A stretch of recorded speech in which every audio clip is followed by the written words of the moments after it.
Hello guys, ഞാൻ ആദ്യമായിട്ടാണ് ഇങ്ങനെ ഇരുന്ന് നമ്മൾ സംസാരിക്കുന്ന പോലത്തെ ഒരു വീഡിയോ ഇടുന്നത്. സോ ഇത് ആക്ച്വലി ഒരു ഷോർട്ടിൽ പറയാൻ പറ്റാത്തൊരു കാര്യമായതുകൊണ്ട് ഒരുപാട് പറയാനുള്ളതുകൊണ്ടാണ് ഞാൻ വിചാരിച്ചത് ഡിസ്ക്രിപ്റ്റീവായിട്ടൊരു വീഡിയോ തന്നെ ചെയ്യാം. ഇനിയെങ്കിലും ഈ ഒരു എയർലൈൻസ് എടുക്കുന്നവർക്ക് അതൊരു ഹെൽപ്ഫുൾ ആയിരിക്കുമല്ലോ എന്ന് ഞാൻ വിചാരിച്ചത്. ഞാൻ ആക്ച്വലി ഞാൻ ഇന്ത്യയിൽ നിന്ന് US പോകുന്ന ഒരുപാട് എയർലൈൻസ് ഇങ്ങനെ നോക്കി. അപ്പോൾ നോക്കി കഴിഞ്ഞിട്ട് നമ്മൾ ഇപ്പം ചിലത് നമ്മുടെ ലൊക്കേഷൻ ഉണ്ടാവില്ല, ചിലത് ലേ ഓവർ കറക്റ്റ് ആവില്ല. അതായത് US പോർട്ട് ഓഫ് എൻട്രി ഏതാണോ അവിടെ നമുക്ക് ഇമിഗ്രേഷനൊക്കെ ഉണ്ടാവുമല്ലോ. അപ്പോൾ ഇമിഗ്രേഷനൊക്കെ കുറച്ച് ഇപ്പോൾ ഒന്നാമത് ഈ ഫോൾ സീസൺ ആയതുകൊണ്ട് ഭയങ്കര തിരക്കാണ് സ്റ്റുഡൻസിൻ്റെ ഒക്കെ. അപ്പോൾ നമ്മളൊരു കുറച്ചൊരു 3 hours വേണമെന്നാണ് യൂഷ്വലി എല്ലാവരും പറയാം. അപ്പം ചിലപ്പോൾ ആ ഇമിഗ്രേഷന് 3 hours ഉണ്ടാവില്ല. അങ്ങനെ കുറേ ഫ്ലൈറ്റ്സ് നമ്മളിങ്ങനെ ഷോർട്ട് ലിസ്റ്റ് ചെയ്തിട്ട് നല്ലത് നമ്മൾ വിചാരിച്ചിരുന്നതായിരുന്നു ടർക്കിഷ് എയർലൈൻസ്. പിന്നെ ആക്ച്വലി കുറച്ചുകൂടെ എക്കണോമിക്കലായിരുന്നു കേട്ടോ. ഇപ്പോൾ എമിറേറ്റ്സൊക്കെ നല്ലൊരു ഓപ്ഷനാണ്. പക്ഷേ ഞാൻ വിചാരിച്ചു കുറച്ചുകൂടെ പൈസ കുറഞ്ഞാലും നമുക്കവിടെ എത്താമല്ലോ എന്ന് വിചാരിച്ചു. സെയിം സമയമൊക്കെ എടുക്കുന്നുള്ളൂ. അപ്പോൾ അതുകൊണ്ടായിരുന്നു ഞാൻ ടർക്കിഷ് എടുത്തത്. കുറച്ച് എക്കണോമിക്കലാണ് കമ്പയർഡ് ടു ദി എമിറേറ്റ്സ്. ഖത്തറൊക്കെ കമ്പയർ ചെയ്യുമ്പോൾ കുറച്ച് എക്കണോമിക്കലായിരുന്നു ടർക്കിഷ്. അപ്പോൾ ഞാൻ ലാസ്റ്റ് ഷോർട്സ് ഇട്ടിട്ടുണ്ടായിരുന്നു. നിങ്ങൾ കണ്ടു എന്ന് വിചാരിച്ചിരിക്കുന്നു. കണ്ടില്ലെങ്കിൽ നിങ്ങൾ ജസ്റ്റ് ഒന്ന് പോയി കണ്ടേക്ക്. ഞാൻ മുംബൈ ടു ഇസ്താൻബുൾ ടർക്കിഷിൽ സ്റ്റാർട്ട് ചെയ്തു. അപ്പോൾ മുംബൈയിൽ നിന്ന് ശരിക്കും ടർക്കിഷ് അവിടുത്തെ സ്റ്റാർട്ട് ചെയ്യേണ്ടിയിരുന്ന 6 മണിക്കായിരുന്നു. അപ്പം ഞങ്ങൾ ഫാമിലി ആയിട്ടായിരുന്നു മുംബൈയിൽ പോയത്. ഒരു 2 മണിയൊക്കെ ആകുമ്പോഴേക്ക് ഒരു ഇഷ്യൂ വേണ്ടെന്ന് വിചാരിച്ചിട്ട് 2 മണിയൊക്കെ ആകുമ്പോഴേക്ക് തന്നെ ഞങ്ങൾ എയർപോർട്ടിലെത്തി. ഞങ്ങൾക്ക് എല്ലാവർക്കും ഞാൻ ഫാമിലി ആയിട്ടായിരുന്നു മുംബൈയിൽ പോയത്. അപ്പം അച്ഛനൊക്കെ അവിടെ നിന്ന് തന്നെ മുംബൈയിൽ നിന്ന് തന്നെ നേരിട്ട് നാട്ടിലേക്ക് ഫ്ലൈറ്റ് ഉണ്ടായിരുന്നു. അപ്പോൾ അവരതിന് കയറിപ്പോയി. അവർക്ക് ഒരു 5:30 ആകുമ്പോഴായിരുന്നു ഫ്ലൈറ്റ് ഉണ്ടായിരുന്നത്. അപ്പോൾ അവർ കയറിപ്പോയി. ഞാൻ പിന്നെ ഫ്ലൈറ്റിൻ്റെ ഗേറ്റൊക്കെ നോക്കിയിട്ട് ഞാൻ നേരത്തെ എത്തിയല്ലോ, ഞങ്ങൾ 2 മണിയൊക്കെ ആയപ്പോൾ. അപ്പോൾ നോക്കിയപ്പോൾ അപ്പം തന്നെ കാണാൻ പറ്റി ഈ ഫ്ലൈറ്റ് ഡിലേ ആണെന്ന്. അപ്പോൾ ഒരു 4 hours, അതായത് 6 മണിക്ക് സ്റ്റാർട്ട് ചെയ്യേണ്ടത് 4 അല്ല 3 hours. 6 മണിക്ക് സ്റ്റാർട്ട് ചെയ്യേണ്ടുന്നത് ബോർഡിലൊക്കെ കാണിച്ചിരുന്നത് 9 സ്റ്റാർട്ട് ചെയ്യുന്നതാണ്. അപ്പം 7, 8, 9 3 hours ലേറ്റാണെന്ന് കാണിച്ചു. അപ്പം തന്നെ ഞാൻ ആക്ച്വലി അവിടെ കൗണ്ടറിലൊക്കെ പോയി ചോദിച്ചു, ഇങ്ങനെ എനിക്കൊരു കണക്റ്റിംഗ് ഫ്ലൈറ്റ് ഉണ്ട് ഫ്രം ഇസ്താൻബുൾ എന്ന് പറഞ്ഞു. അപ്പോൾ അവരെല്ലാം ചെക്ക് ചെയ്തിട്ട് പറഞ്ഞു I will be able to catch it, no problem എന്ന് പറഞ്ഞു.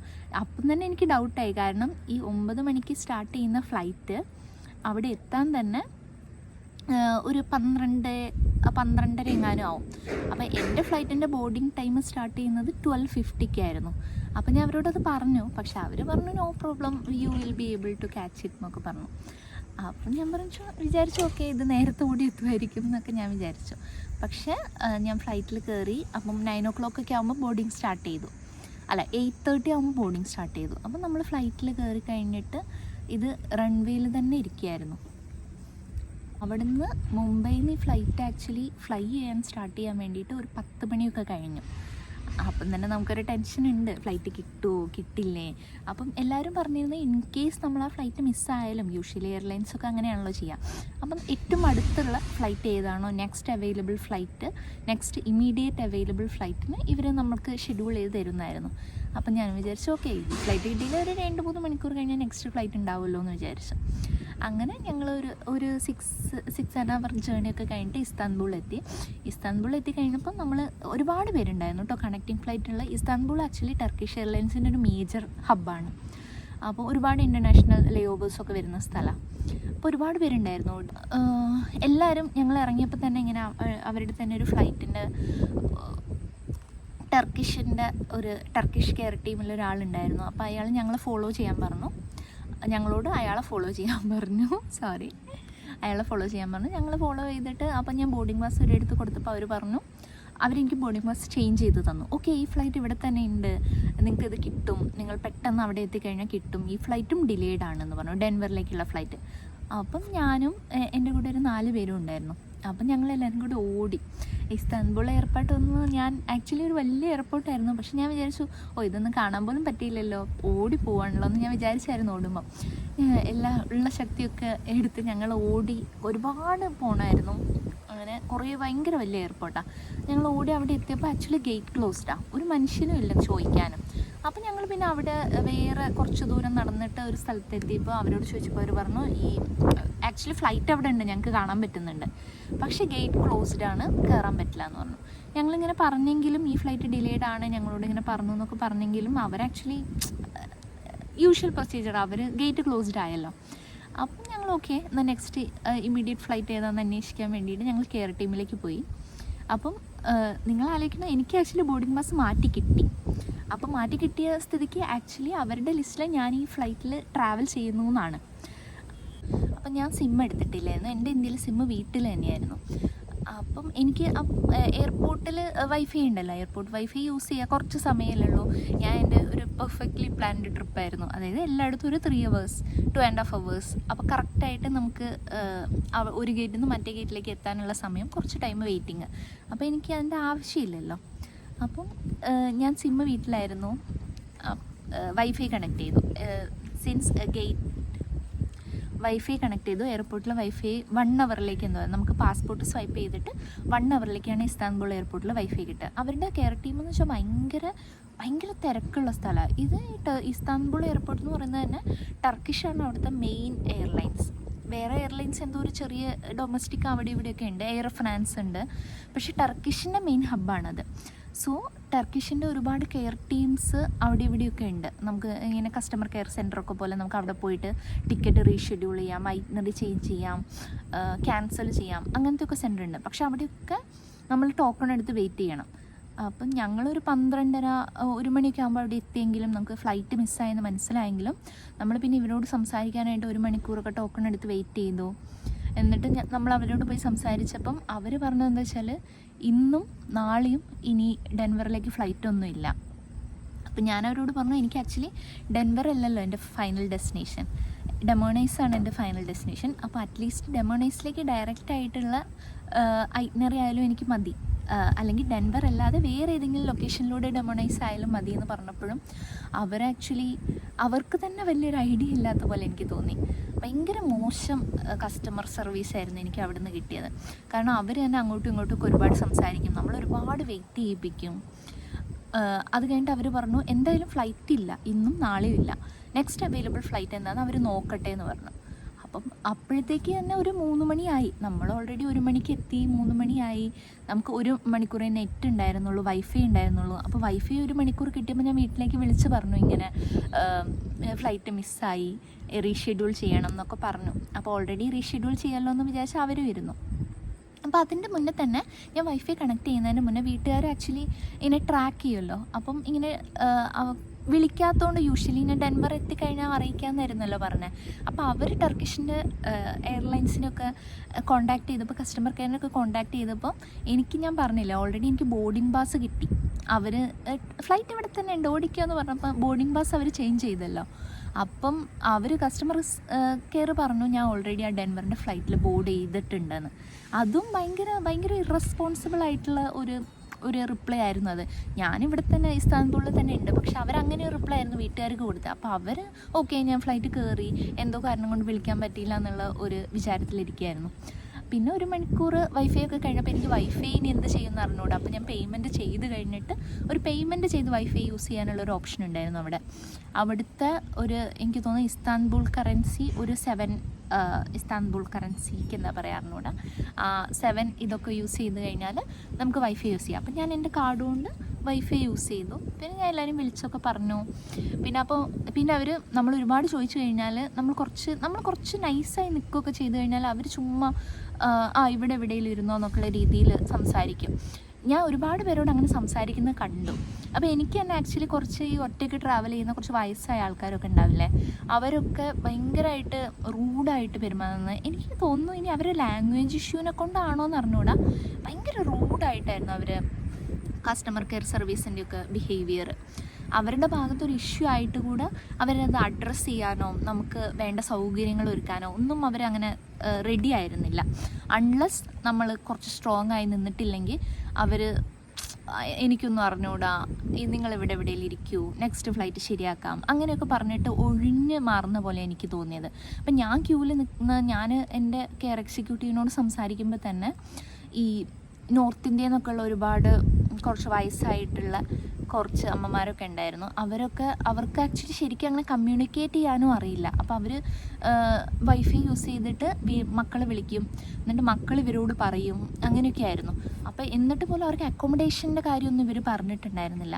അപ്പോൾ എനിക്ക് ആക്ച്വലി എല്ലാ കാര്യങ്ങളും ഒന്ന് ഓടിപ്പോയി ഇടപെടുന്നൊരു സ്വഭാവമുണ്ട്. പിന്നെ ഞാൻ എന്നെ തന്നെ പിടിച്ചു നിർത്തി, കാരണം എൻ്റെ കാര്യവും ശരിയായിട്ടില്ല, ഇനി അവരുടെ കാര്യത്തിൽ പോയി ഇടപെട്ടിട്ട് ഒരു പ്രശ്നമാവണ്ടല്ലോ എന്ന് ഞാൻ വിചാരിച്ചു. എൻ്റെ കാര്യം ഒന്ന് ശരിയാവട്ടെ എന്ന് ഞാൻ ആദ്യം വിചാരിച്ചു. അപ്പം ഞാൻ അവരോട് പറഞ്ഞു ഇങ്ങനെ ഫുഡ് കൂപ്പൺ വേണം. അപ്പോൾ നമ്മൾ ചോദിച്ചുകൊണ്ട് അവർ ഫുഡ് കൂപ്പൺ തന്നു, ഒരു കൂപ്പൺ തന്നു. അപ്പം അത് ആക്ച്വലി ടർക്കിഷ് എയർലൈൻസിൻ്റെ ഒരു ലഞ്ച് കൂപ്പൺ, ഒരു മീൽ കൂപ്പൺ. അത് യൂസ് ചെയ്തിട്ട് നമുക്ക് അവിടെ ഏത് കടയിൽ വേണമെങ്കിലും പോയിട്ട് അവിടുത്തെ മീൽ എടുക്കാം. അങ്ങനെ ഞാൻ ലഞ്ചെല്ലാം കഴിഞ്ഞിട്ട് ഞാൻ പിന്നെയും അവർ പറഞ്ഞു ഒരു 5 മണിയാകുമ്പോൾ വരാൻ പറഞ്ഞു. ലഞ്ചെല്ലാം ഞാൻ വിസ്തരിച്ച് ലഞ്ചൊക്കെ കഴിച്ച് വീട്ടിലേക്കൊക്കെ വിളിച്ച് ഞാൻ ഒരു 5 മണിയാകുമ്പോൾ പിന്നെയും പോയി.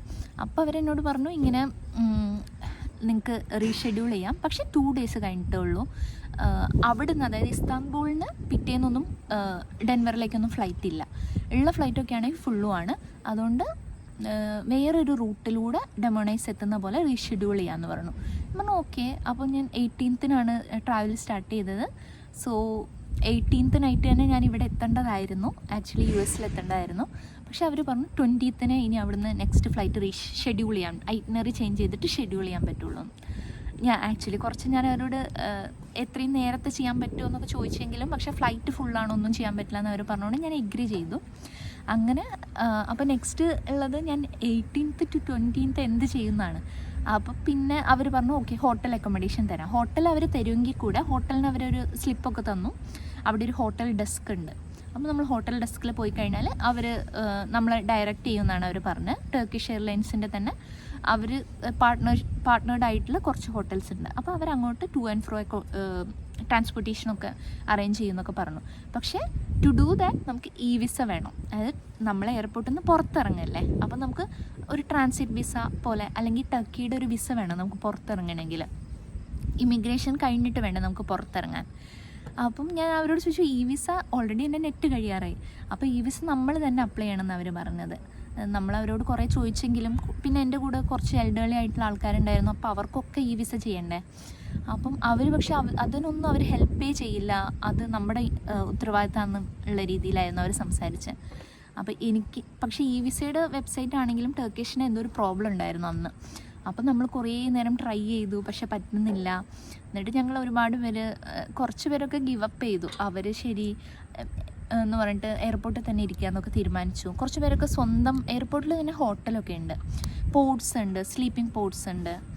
അതിന് അവർ കുറച്ച് പേരൊക്കെ സ്വന്തം പൈസയ്ക്ക് ഓക്കെ ഇങ്ങനെ പോകാമെന്ന് വിചാരിച്ചു. ഫാമിലി ആയിട്ടുള്ളവരൊക്കെ അങ്ങനെ വിചാരിച്ചു. അങ്ങനെ ഞങ്ങൾ കുറച്ച് പേര് എയർപോർട്ടിലിരുന്നു, വിസ ശരിയാക്കാമെന്ന് വിചാരിച്ച് ഇരുന്നു.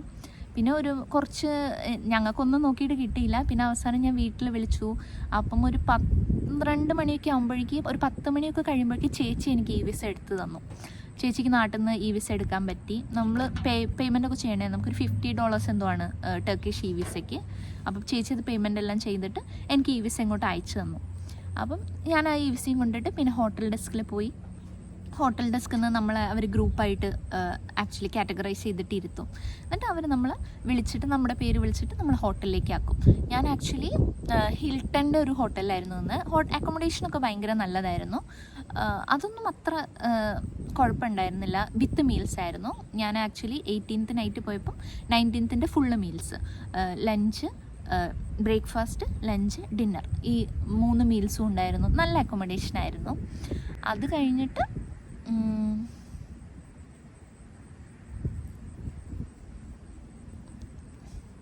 പിന്നെ പിറ്റേന്ന് രാവിലെ, അപ്പോഴും എൻ്റെ ഒരു ഡൗട്ട്, ഞാൻ ബാഗേജ് എടുത്തിട്ടുണ്ടായിരുന്നില്ല. ബാഗേജ് അവർ പറഞ്ഞത് ഓട്ടോ ട്രാൻസ്ഫർ നെക്സ്റ്റ് ഫ്ലൈറ്റിലേക്ക് ചെയ്യുന്നതായിരുന്നു. പക്ഷേ ഒരാൾ മാത്രം കൗണ്ടറിൽ നിന്ന് എന്നോട് പറഞ്ഞു അങ്ങനെ ഓട്ടോ ട്രാൻസ്ഫർ കൊടുക്കുമ്പം ബാഗേജ് മിക്സ് ആവാൻ ചാൻസ് ഉണ്ട്, so you have to take your luggage and recheck എന്ന് പറഞ്ഞു. അപ്പോൾ എനിക്ക് പിന്നെയും ഡൗട്ടായി, കാരണം എനിക്ക് 3 പെട്ടിയുണ്ട്. ഈ 3 പെട്ടിയും ഞാനും റീചെക്കിനും ഹോട്ടലിലേക്ക് എടുക്കുന്നതും ഒക്കെ ഭയങ്കര ഒരു ഹെവി ടാസ്ക് ആയിരിക്കുമല്ലോ. അതുകൊണ്ട് ഞാൻ വിചാരിച്ചു അവർ തന്നെ ചെക്ക് ഇൻ ചെയ്യട്ടെ എന്ന് വിചാരിച്ചു. അപ്പം നമ്മൾ ഈ ബാഗേജിൻ്റെ കാര്യത്തിൽ അപ്പോഴും ഭയങ്കര ടെൻസ്ഡ് ആയിരുന്നു. ഓൾറെഡി 2 ദിവസം ലേറ്റായി, ഇനി ബാഗേജും ലേറ്റായി കഴിഞ്ഞാൽ പിന്നെയും അതൊരു ഹെക്ടിക്, ഭയങ്കര ഒരു ഹെഡേക്ക് ആണല്ലോ എന്ന് വിചാരിച്ചു. അതുകൊണ്ട് ഞാൻ പിറ്റേന്ന് രാവിലെ, അതായത് രാവിലെ എന്ന് വെച്ചാൽ 2 മണിക്കാണ് ഞാൻ ട്രാൻസ്പോർട്ടേഷൻ പറഞ്ഞത്. അപ്പോൾ 2 മണി ആകുമ്പോഴേക്ക് തന്നെ വന്നു. ഓവറോൾ പറയുകയാണെങ്കിൽ ടർക്കിഷ് ഭയങ്കര മോശം സർവീസ് ആയിരുന്നു. ക്യാബിൻ ക്രൂ ആണെങ്കിലും അവരുടെ ഡെസ്ക്, അതായത് എയർപോർട്ട് സ്റ്റാഫ് ആണെങ്കിലും ക്യാബിൻ ക്രൂ ആണെങ്കിലും ഒക്കെ ഭയങ്കര മോശം ബിഹേവിയർ ആയിരുന്നു. കുറച്ച് ഭയങ്കര റൂഡായിട്ടാണ് എനിക്ക് തോന്നിയത് അവർ. നമ്മളിപ്പോൾ എന്തെങ്കിലും ഡൗട്ട് ചോദിക്കുകയാണെങ്കിലും അല്ലെങ്കിൽ നമ്മളിപ്പോൾ ഫോർ എക്സാമ്പിൾ ബാഗേജ് എവിടെയാണ് വരിക എന്ന് ചോദിക്കുകയാണെങ്കിലും, ഇപ്പം എനിക്ക് ആക്ച്വലി കുറേ പേർക്ക് അങ്ങനെ ഒരു മോശം എക്സ്പീരിയൻസ് ഉണ്ടാകുന്നത് ഞാൻ തന്നെ കണ്ടു. പിന്നെ എനിക്ക് വന്ന ഒരു മോശം എക്സ്പീരിയൻസ് എന്ന് പറഞ്ഞാൽ, ഞാൻ ആക്ച്വലി ഫുഡ് വന്ന സമയത്ത് ഫോട്ടോ എടുക്കാൻ വേണ്ടി ഫോൺ എടുത്തു. ഞാൻ വീഡിയോ എടുക്കുന്നതിനിടയിൽ എൻ്റെ ഫോൺ നിലത്ത് വീണ് പോയി. അപ്പോൾ സീറ്റിൻ്റെ അടിയിൽ പോയി. അപ്പോൾ അവർ തന്നെ പറയുന്നുണ്ട്, സീറ്റിൻ്റെ അടിയിൽ എന്തെങ്കിലും പോവുകയാണെങ്കിൽ ക്യാബിൻ ക്രൂവിനെ വിളിക്കണം, നമ്മൾ പോയിട്ട് സീറ്റ് അങ്ങോട്ടും ഇങ്ങോട്ടും മാറ്റാനൊന്നും പാടില്ല. അപ്പം ഞാൻ ക്യാബിൻ ക്രൂവിനെ വിളിച്ചു. ഒരു ബട്ടൺ ഉണ്ടല്ലോ, ഞാൻ ബട്ടൺ പ്രസ് ചെയ്തിട്ട് ക്യാബിൻ ക്രൂവിനെ വിളിച്ചിട്ട് പറഞ്ഞു എൻ്റെ ഫോൺ ഇങ്ങനെ താഴെ പോയി. അപ്പോൾ അവർ പറഞ്ഞു ഇപ്പോൾ വരാം, ഇപ്പോൾ ശരിയാക്കി തരാം, ഞാൻ ഇപ്പോൾ വന്നിട്ട് നോക്കാമെന്നൊക്കെ പറഞ്ഞു. ഞാൻ ആക്ച്വലി ഇപ്പോൾ ഒരു 10 മിനിറ്റ് വെയിറ്റ് ചെയ്തു, 15 മിനിറ്റ് വെയിറ്റ് ചെയ്തു, അവർ വരുന്നില്ല. പിന്നെ എനിക്ക് ടെൻഷനായി, കാരണം പിന്നിലൊക്കെ ആൾക്കാർ ഇരിക്കുകയല്ലേ. അപ്പോൾ ഇനി ഫോൺ താഴോട്ട് പോയി അങ്ങനെ പോയി ആൾക്കാർ ചവിട്ട് എന്തെങ്കിലും ചെയ്ത് ഫോൺ ഡാമേജ് ആയാലോ, ഓൾറെഡി ഇത്ര ഭയങ്കര പ്രശ്നങ്ങളായിട്ട് എങ്ങനെയൊക്കെയോ എത്തുക. അപ്പോൾ ഇനി ഫോണും പോയാൽ എന്ത് പ്രശ്നമാവില്ലേ വിചാരിച്ച് ഞാൻ പിന്നെയും വിളിച്ചു. അപ്പോഴും അവർ പറഞ്ഞു അവരെന്തോ തിരക്കില്ല, വരാമെന്ന് പറഞ്ഞു. പിന്നെയും ഞാനൊരു 1 അവറൊക്കെ വെയിറ്റ് ചെയ്തു ഫോണൊന്നും ഇല്ലാതെ. പക്ഷെ അവർ വരാത്ത കണ്ടപ്പോൾ ഞാൻ തന്നെ പിന്നെ പിന്നിൽ സീറ്റിലിരിക്കുന്ന ആളോട് പറഞ്ഞു, ഇനി എൻ്റെ ഫോൺ പോയി ഒന്ന് നോക്കാമോ എന്ന് പറഞ്ഞു. അപ്പം പുള്ളി ഇങ്ങനെ കുനിഞ്ഞൊക്കെ നോക്കി കഴിഞ്ഞപ്പം സാധനം കിട്ടി. എന്നിട്ട് പുള്ളി എനിക്ക് എടുത്തു തന്നു. അപ്പം ദാറ്റ്സ് കൈൻഡ് ഓഫ് ഹിം. പക്ഷെ അവർ പിന്നെ ഞാൻ 2 പ്രാവശ്യം ചോദിച്ച സ്ഥിതിക്ക് അറ്റ്ലീസ്റ്റ് അവർ തിരിച്ച് വന്നിട്ട് കിട്ടിയോന്നെങ്കിലും ചോദിക്കേണ്ടതായിരുന്നു. അതുപോലും അവർ ചെയ്തില്ല. അത് ഭയങ്കര റൂഡായിട്ട് എനിക്ക് തോന്നി. ഒരു റെസ്പോൺസിബിലിറ്റി ഇല്ലാത്തൊരു ക്യാബിൻ ക്രൂ ആയിരുന്നു ഞങ്ങൾക്ക് കിട്ടിയിരുന്നത്. എയർപോർട്ട് സ്റ്റാഫ് ആണെങ്കിലും ഇനി അവരുടെ ലാംഗ്വേജ് ഇഷ്യൂനെ കൊണ്ടാണോ എന്ന് എനിക്ക് മനസ്സിലായിട്ടില്ല. കുറച്ച് പേർക്കൊക്കെ ഇംഗ്ലീഷ് അറിയുണ്ടായിരുന്നുള്ളൂ. അപ്പോൾ ഭയങ്കര റൂഡായിട്ടുള്ള ബിഹേവിയർ. നമ്മളെന്തെങ്കിലും ചോദിക്കുകയാണെങ്കിലും എനിക്കൊന്നും അറിയില്ല, അപ്പോൾ ആർക്കറിയാമെന്ന് ചോദിച്ചാൽ അതും എനിക്കറിയില്ല. നമ്മൾ അതൊരു പ്രത്യേക ഫീലിംഗാണ്. നമ്മളൊരു വേറെ ഒരു ഫോറിൻ കൺട്രിയിൽ പോയിട്ട് നമ്മൾ എയർപോർട്ടിൽ പെട്ടുപോവുക. എന്നിട്ട് ഞാനിങ്ങനെ വീട്ടിലേക്കൊക്കെ വിളിച്ചപ്പോൾ അവർ പറഞ്ഞു, ഒന്നും ടെൻഷൻ ആവണ്ട, ടെർമിനൽ എന്ന് പറഞ്ഞ ഫിലിം കണ്ടിട്ടില്ലേ, നിങ്ങളാരെയും കണ്ടിട്ടുണ്ടോ ടെർമിനൽ എന്ന് പറഞ്ഞ ഫിലിം? അപ്പോൾ ഞാൻ ഉള്ള വൈഫൈനെ കൊണ്ട് ടെർമിനൽ എന്ന് പറഞ്ഞ ഫിലിം നോക്കിയപ്പോൾ എനിക്ക് പിന്നെയും ടെൻഷനായി. ഭയങ്കര ഒരു ഹെക്ടിക് ആയിട്ടുള്ളൊരു മെൻ്റൽ ട്രോമയായിരുന്നു എനിക്ക് ഇസ്താൻബുളിൽ നിന്ന് ഉണ്ടായിരുന്നത്. ഇസ്താൻബുൾ ആക്ച്വലി എൻ്റെ ഒരു ട്രാവൽ ഡെസ്റ്റിനേഷൻ ആയിരുന്നു, ഹോട്ട് എയർ ബലൂണൊക്കെ കാണാമെന്ന്. അപ്പം ഞാൻ തീരുമാനിച്ചു, ഇനി മേലാൽ ഇസ്താൻബുളിൽ ചിലപ്പോൾ ആക്ച്വലി നമ്മുടെ ആ ഡേ മോശമായതുകൊണ്ട് നമുക്ക് എല്ലാം മോശമായിട്ട് തോന്നുന്നതായിരിക്കാം. പക്ഷേ എനിക്കത് ഭയങ്കര മെൻ്റൽ ട്രോമയായിപ്പോയി ഇസ്താൻബുൾ.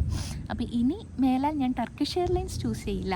കുറച്ച് പൈസ കൂടിയാലും കുറച്ച് ലോങ് റൂട്ടാണെങ്കിലും നമുക്ക് വേറെ ഏതെങ്കിലും ട്രസ്റ്റഡ് എയർലൈൻസ് യൂസ് ചെയ്യുന്നതായിരിക്കും നല്ലത്.